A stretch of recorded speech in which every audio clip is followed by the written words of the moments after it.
Buksan nyo kaya tayo yung ano, ilaw dun sa ano. Yan, ilaw dyan.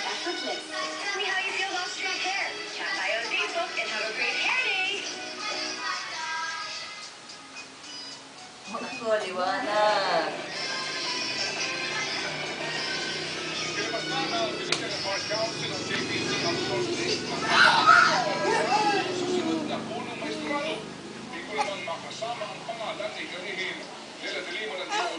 Wala dyan tao, nagbubulaga ka.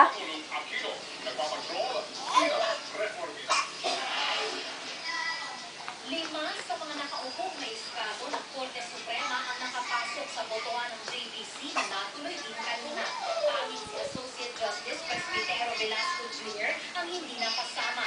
Tatlong outsiders ang na-shortlist din. Pinakamaraming boto ang nakuha ni Senior Associate Justice Antonio Carpio. Lahat ibinoto siya, pwera lang si Senator Cheese Escudero.